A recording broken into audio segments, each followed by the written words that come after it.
Moi, cette année, j'ai plein de copines qui ont divorcé. Ségolène, Cécilia. Juste pour savoir, applaudissez celles et ceux parmi vous qui ont déjà divorcé. Et ceux qui vont bientôt divorcer, applaudissez. Mais il faut dédramatiser, mais c'est pas forcément une catastrophe. Moi, j'ai plein d'amis qui me disent « Si tu savais, Anne, comme je suis soulagée depuis que je connais le montant de ma pension alimentaire !» Par contre, j'ai remarqué très vite, la femme divorcée de plus de 40 ans n'a plus qu'une obsession. Un homme. Je veux un homme. C'est plus le démon de midi, c'est la foufoune en folie. Non, mais moi, à tel point que quand j'ai une copine divorcée qui commence à me dire « Il est vachement sympa, ton mec », je dis « Ah non, non, ne crois pas ça, il a l'air sympa, mais à vivre au jour le jour. » Ah bon?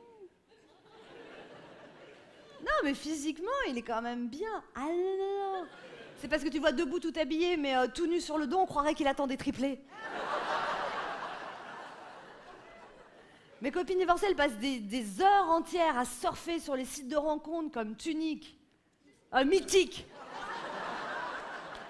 Mais c'est incroyable. Mais tu tapes homme, 29 ans, mais c'est la foire aux bestiaux, quoi. Il y en a, ils mettent leurs photos, tu vois bien que c'est pas leur vraie photo, et d'autres, ils mettent leurs photos et tu vois bien que c'est leur vraie photo. Alors, le divorce, ça fait vraiment le bonheur des psys et des avocats. Dans toutes les religions, le mariage, c'est bien, le divorce, c'est mal. Pour les psys, c'est moins clair.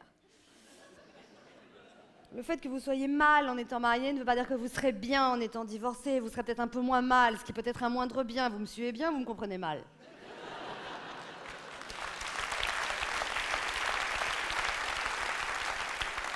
Et pour les avocats, le bien, le mal, ça dépend qui les paye. Moi, j'aurais bien aimé être psy, vous savez, écouter tous les petits secrets des gens. Le problème, c'est qu'on n'a pas le droit de répéter. Et ça, clairement, j'aurais pas pu.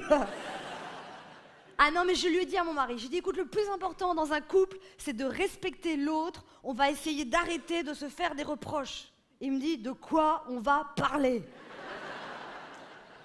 Et c'est vrai qu'un des grands bonheurs de la vie à deux, c'est quand même de pourrir son conjoint.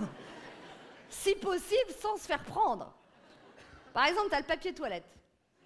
Bon, il n'y en a plus, tu le remplaces. Mais qu'est-ce qui se passe quand il en a juste un tout petit peu? Genre, tu peux te moucher dedans.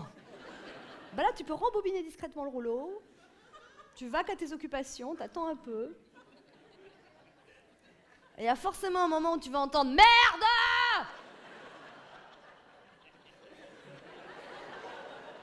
Il y a un problème, mon chéri?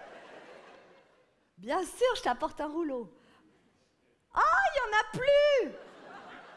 Si, j'en ai trouvé un.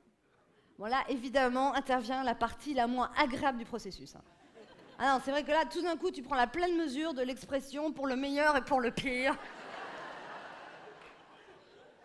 Il y a plein de moyens de pourrir son conjoint. Par exemple, il rentre tard le soir, on peut se coucher en travers du lit, mais vraiment bien en transversal. On fait semblant de dormir très profondément. Il fait des efforts incroyables pour pas vous réveiller. Il se déshabille dans le noir, il se cogne dans les meubles.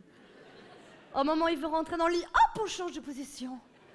Et quand on prie de contorsion incroyable, il pense qu'il est parvenu à ne pas vous réveiller, on fait « Ah, je dormais !» Alors que la télécommande est encore chaude. Puis il y a des points sur lesquels on n'arrive pas à se mettre d'accord, même après des années de vie commune. Nous, c'est sur le fait de savoir s'il faut, oui ou non, rincer la vaisselle avant de la mettre dans la vaisselle. Juste pour savoir, applaudissez celles et ceux parmi vous qui pensent que c'est important de rincer la vaisselle. Ah, quand même! Et ceux qui pensent que c'est complètement débile, applaudissez. Mais tous ces hommes avec qui j'aurais pu vivre en parfaite harmonie! Mais c'est un gros problème entre nous parce qu'il ouvre le lave-vaisselle, il scrute toutes les assiettes. Tu l'as pas rincée, celle-là? Putain, chérie, tu me connais? Non, mais regarde mon cœur. Mais ça... Mais attends, c'est rien, ça, chérie, c'est quoi? C'est un peu de jaune d'œuf séché. Quand tu vas voir un psy, il t'explique que tous tes problèmes viennent de tes blessures d'enfance. Des vacheries que t'ont fait tes parents entre 0 et 5 ans et qui te marquent pour la vie entière. J'ai beaucoup réfléchi au cas de mon mari et je pense que quand il était petit, on a dû lui servir du lait dans des biberons mal rincés.